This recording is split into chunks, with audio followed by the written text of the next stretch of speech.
Oke semuanya, kembali lagi dengan Om Dua di sini.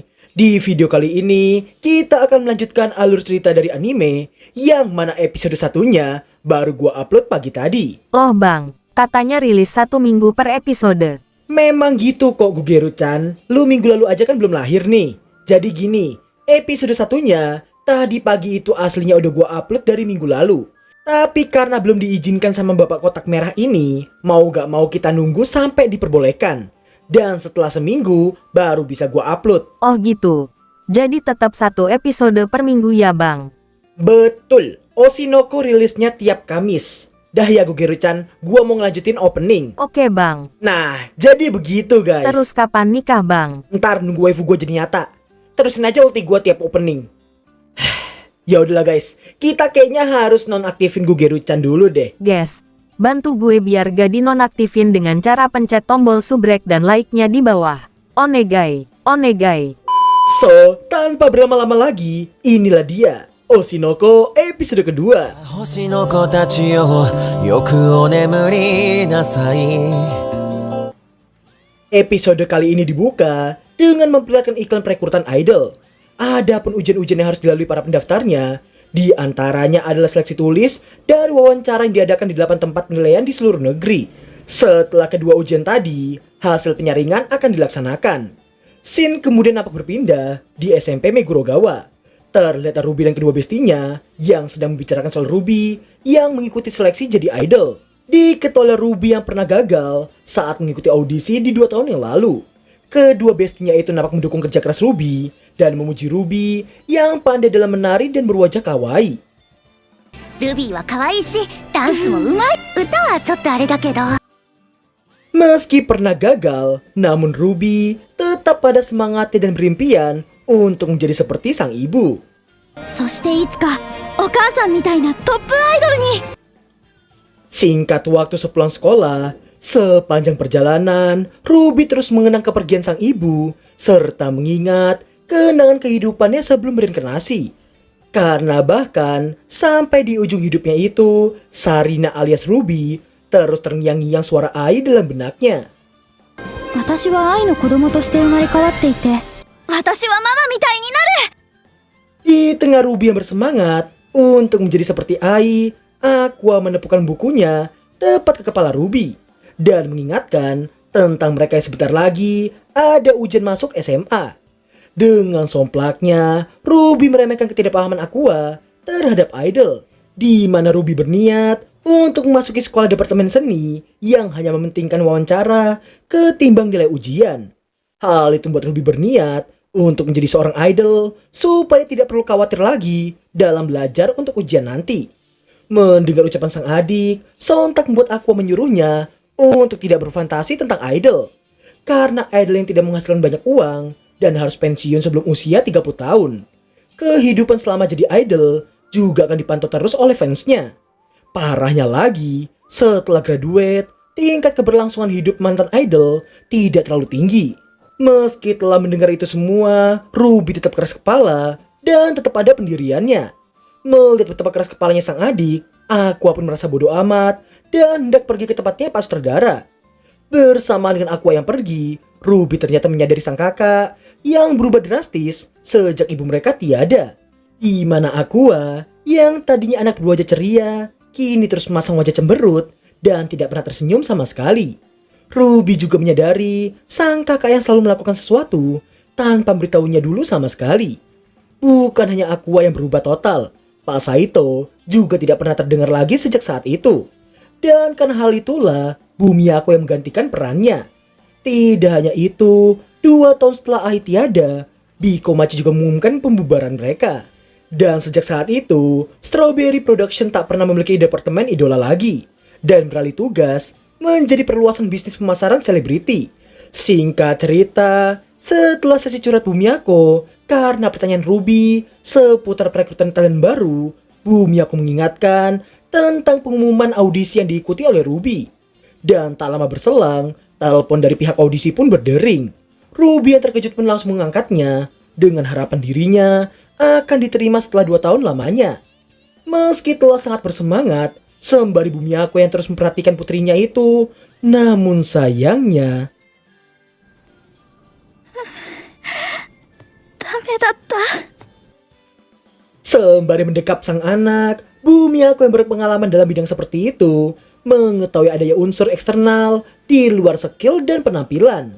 Bumiyako terus memberitahukan tidak semua orang akan memiliki nasib selancar Ai. Shin berpindah di studio Kotanda, studio tempat Pak Sutradara tinggal, sekaligus tempat Aqua bekerja. ありがとう、監督。双子の妹も騙せるんだから。 Dari obrolan mereka berdua, terungkaplah orang yang menelpon Ruby tadi ternyata adalah Aqua. Pak Sutradara merasa kagum karena Aqua yang telah berhasil membohongi adik kembarnya sendiri. Dirinya terus mempertanyakan semisal pihak audisinya benar-benar menelpon Ruby setelahnya. Dengan santainya, Aqua menjawab dirinya telah menggunakan HP Ruby untuk mengirimkan pemberitahuan pengunduran diri dari audisi. Pak Sutradara kemudian mempertanyakan alasan Aqua yang bersikeras ingin menghancurkan mimpi Ruby. Karena dirinya yakin sang adik yang bisa menjadi seorang idol. Dengan sangat dinginnya, Aqua hanya berkata dirinya tak akan pernah membiarkan Ruby untuk menjadi seorang idol. 愛と同じ鉄を踏ませない。絶対に。 Meski Pak Sutradara sering mengatainya dengan sebutan siskon, namun Aqua tidak peduli dan tetap pada pendiriannya. 俺一人がそれをやり遂げるから。 Singkat waktu, setelah Ruby mendapatkan kartu tanda pengenal dari suatu agensi, dirinya memamerkannya ke Aqua dan juga Bumiyako. Dengan sangat bahagianya Ruby mengingat sang ibu yang juga mulai karir dari ditawarkan untuk menjadi idol seperti itu. Bumiyako dan Aqua sudah memiliki feeling gak enak hanya dari kartu itu. Namun Ruby yang belum mengenal betapa kejamnya dunia nampak berpikiran positif meski kontrak yang seharusnya diperlihatkan di awal malah berniat ditunjukkan setelah membawa Ruby melihat pertunjukan langsung agensi mereka. 楽しみだな。 Singkat cerita, setelah berunding dengan Bumiyako, mereka berdua sama-sama memiliki tujuan untuk melindungi Ruby. Bumiyako yang telah menganggap Ruby sebagai anaknya sendiri, merasa harus melindunginya sekuat tenaga. Tapi di lain sisi, justru karena Ruby adalah putrinya, hal itu membuat Bumiyako merasa tak bisa menghentikannya untuk mengejar mimpinya. 顔立ちもどんどん愛に似てきてる。残念ながら資質がある。 Mendengar itu semua, membuat Aqua meminjam kartu nama perusahaan mereka dan berniat pergi ke suatu tempat. Shin berpindah memperlihatkan Aqua yang sedang menyamar menjadi seorang agen pencari talent. Dirinya nampak menemui seorang gadis yang baru saja keluar dari suatu gedung. Meski awalnya agak curiga, namun setelah tahu Aqua berasal dari perusahaan Strawberry Production, gadis itu pun langsung percaya dan langsung ikut dengannya. Di mana tujuan sebenarnya Aqua tidak lain adalah memeriksa kondisi dari perusahaan yang ingin merekrut adiknya. Hal itu bertujuan untuk mengetahui reputasi yang dimiliki agensi tersebut. Ketolong gadis yang bernama Lala itu merupakan idol di perusahaan Iribu. Setelah cukup banyak perbincangan, hanya dengan memancing Lala dengan penawaran yang lebih baik, Aqua dan Bumiyako mendapatkan informasi tentang rumor buruk di dalam internal agensi Iribu, di mana para talentnya seringkali diminta untuk berkencan dengan petinggi perusahaan mereka. Lala yang merasa ada beberapa talent yang tak memiliki bakat dan tidak begitu cantik, tapi malah seringkali dipilih untuk tampil di atas panggung. Lala mencurigai mereka yang menggunakan metode menggoda para petinggi untuk melakukan hal tersebut. Diketahui pula hubungan antar anggota yang juga dirasa sangatlah buruk. Setelah mendengar semua itu, Bumiyako yang membenarkan ucapan Lala tadi, tapi juga mencurigai Lala karena mungkin saja semua ungkapan buruk tadi hanya karena pelampiasan ketidakpopuleran dirinya sendiri, sehingga membuatnya menyebarluaskan rumor tadi. Setelah itu, Aqua memutuskan untuk tidak memperbolehkan Ruby masuk ke agensi dengan rumor seperti itu. Namun, setelah mendengar rencana Aqua yang hendak mendatangkan detektif, Bumiyako mengira Aqua tengah bergurau. Namun tentu saja tidak, karena pendiriannya untuk tidak mengizinkan Ruby menjadi seorang idol telah bulat seutuhnya. 俺はルビーにアイドルやらせるつもりはない。信頼できない運営の下では。Gugeru-chan, gantiin bentar dong, gua mau istirahat bentar. Yakin lu bang, gas debut gue jadi pengalur cerita anime. Awok. Singkat cerita, Bumiyako yang sedang memandangi foto masa lalu mereka dengan dua member Bekomachi, Hal itu membuatnya memutuskan satu hal yang akan mengubah segalanya. Keesokan harinya, terlihatlah Ruby yang sangat bersemangat karena hari itu adalah hari pertemuan dengan agensi Iribu.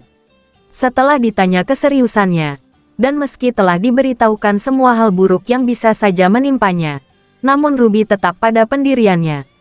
Hal itu membuat Bumiyako melarangnya masuk ke agensi Iribu. Mendengarnya membuat Ruby hampir menangis dan mengira ibunya yang juga berniat mencegah impiannya itu. 本気ならうちの事務所に入りなさい。 Ternyata, setelah 10 tahun lamanya, agensi Strawberry Production akan dibentuk kembali oleh Bumiyako. Dengan menandatangani kontrak, Ruby secara resmi telah menjadi talent di agensi Strawberry Production. Terlihatlah wajah bahagia yang terpancar dari Ruby, karena dirinya yang kini telah menjadi seorang talent idol. Scene berlanjut memperlihatkan Aqua yang mendatangi studio Pak Sutradara, di mana ternyata Pak Sutradara masihlah tinggal dengan sang ibu. Baru saja masuk ke dalam ruangannya, Aqua sudah diminta untuk mengedit video. Tugasnya itu merupakan bentuk kerja paruh waktunya, sekaligus partisipasinya pasca produksi film sebagai murid Pak Sutradara. Pak Sutradara terlihat agak lega setelah mengetahui Aqua yang membiarkan adiknya menjadi seorang idol. Namun alasan dari Aqua yang menerima hal tersebut tidak lain karena Ruby yang bergabung dengan perusahaan mereka sendiri. Dan hal tersebut telah meminimalisir perlakuan buruk terhadap sang adik di masa depan nanti.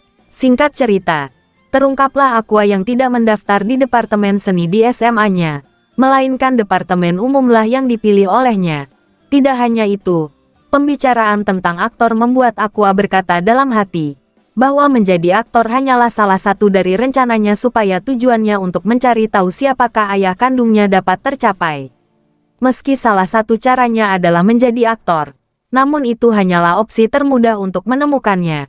Karena menjadi sutradara atau staf di belakang layar juga memiliki potensi untuk mewujudkannya. Aqua kemudian mengaku tentang dirinya yang mengetahui satu hal setelah tampil di beberapa film Pak Sutradara, yaitu dirinya yang merasa tidak memiliki bakat di bidang akting. Aqua sudah merasakan betapa sulitnya berusaha keras dalam berakting dan berakhir menyadari bahwa dirinya sama saja seperti orang kebanyakan. Oni-chan, gue capek, gantian dong. Thank you banget Gugeru-chan, gue jadi gak capek deh. 俺は愛みたいに特別な何かがない。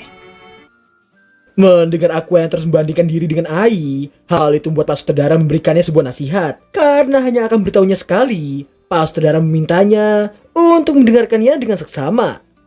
夢を見る権利はある。買わなきゃあかん。 Baru saja hendak mengatakan nasihat keren, emaknya datang dan memotong pembicaraan serius barusan.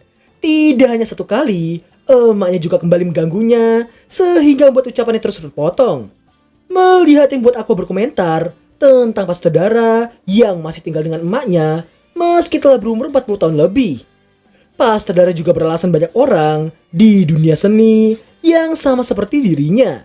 Meski terus terganggu, Pak Sutradara tetap melanjutkan nasihat kerennya tadi yang menggambarkan jika tidak membeli lotre, maka mana mungkin mereka bisa tahu menang atau tidaknya.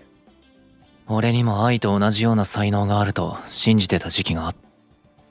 Aqua yang sekali lagi membandingkan diri dengan Ai membuat Pak Sutradara memberitahukan dirinya takkan mungkin bisa menjadi seperti Ai, dan Ai juga takkan mungkin bisa menjadi sepertinya.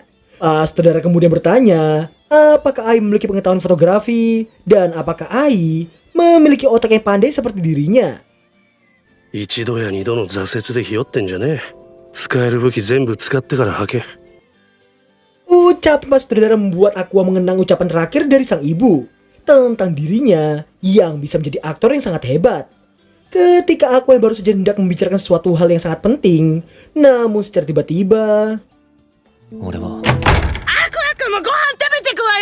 今早熟がなんかいいこと言おうとしてたところだろ。 beberapa waktu kemudian, Aqua dan Ruby nampak sedang melakukan ujian wawancara di SMA Yoto. Ruby nampak berniat masuk di departemen seni, sedangkan Aqua di departemen umum. Setelah berbincang dan memberitahukan ujian wawancara masing-masing, Aqua yang memberitahukan departemen umumnya yang sangat heboh hanya karena namanya yang sangat unik. Hal itu sontak saja membuat Ruby menertawakannya. Bersama dengan itu, seorang gadis nampak melintasi mereka berdua. Dan tadi sengaja mendengar kata Aqua dari Aquamarine Hoshino. Hal itu membuatnya memanggil nama Aqua tanpa sadar. akuは Dan ternyata gadis yang memanggil namanya itu tidak lain adalah Arimakana. Aqua pun baru ingat setelah diberitahukan tentang mereka berdua yang dulu pernah berakting di film yang sama.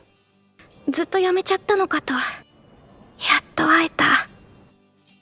Kana yang baru aja bersemangat karena mengira Aqua yang masuk ke departemen seni, namun diri dibuat terkejut setelah diberitahukan bahwa Aqua masuk ke departemen umum. 一般化受けた。 Dan berakhirlah alur cerita anime Oshinoko episode kedua.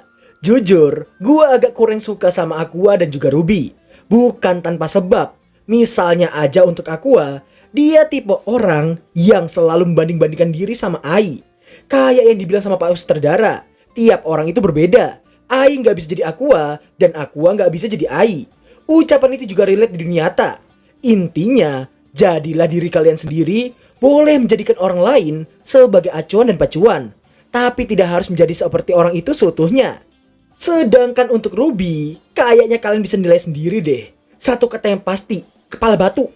Tapi ingat, ini semua hanya pendapat pribadi gua. Mau kalian terima atau enggak, ya nggak masalah. Buat kalian yang terlalu fanatik dengan story atau karakter anime ini, gua saranin nggak perlu terlalu fanatik. Batasi rasa suka kalian ke tahap normal aja. So, gitulah pokoknya. Makasih buat yang telah menonton gagal video dan sampai jumpa di episode ketiga minggu depan. Bye-bye.